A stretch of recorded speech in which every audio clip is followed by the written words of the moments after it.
against a future government inclined to abuse the power it has over the lives of citizens. Well, clearly that didn't work.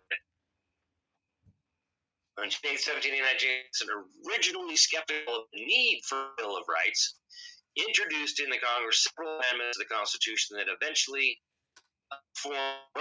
form the Bill of Rights. Now, originally, I believe it was 156 proposed articles, because they are not amendments. They are articles in addition to. Now, it's at the office right now, but I have a legitimate certificate of authenticity of a copy of the Bill of Rights. And it specifically states in there at the very top, which they hide from everybody, right? Because they don't want you to know that it's in addition to an amendment, not amendments, to the Constitution. And they are Article the 1st, Article the 2nd, Article the 3rd, in fact, articles. The first legislative session for the territory of Idaho, 1864, lists this. Article 1 through 12, that's in 1864. So, during the debates, Madison told the Congress that because all are subject to abuse, it was worth taking steps to ensure that such abuse may be guarded in a more secure manner. Many of the rights set forth in Madison introduced that day are quite familiar to us as Americans. The right to worship as we please, the right to speak our minds and consciences, that's religion, the right of conscience, the right to firearms to protect us and our loved ones. Yeah.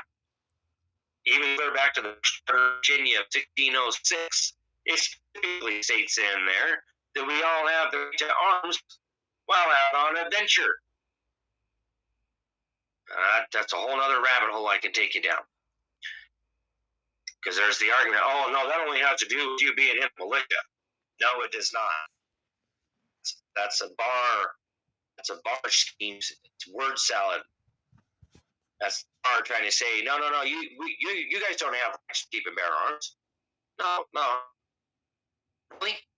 Since when does the government dictate to us what our rights are? Never. Not one iota. We gave authority to dictate what our rights are.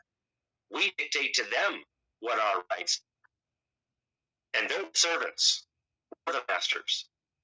And no one does a servant to dictate to a master what his rights are and how to claim and exercise those rights. I don't think so. That's why it's called a common law trespass, because our rights are the common law. It is common to all. Is a body of law, unscripted, the unwritten law. So, the right to be free from unwarranted government searches and seizures. Gee, that sounds like Article. The right to a jury of our fellow citizens when accused of legal wrongdoing. Others like the right to object to housing treatment in our homes. Are often thought of as relics of a bygone era. Regardless of the familiarity and the applicability of our daily lives, however, each clause of the Bill of Rights is profound and real abuses the founders faced, and each is locked into law to protect us and future generations from their repetition. And remember, this is December 8th, 2017. Right out of the gate, guys. Since its adoption, the Bill of Rights has spread far beyond America's shores.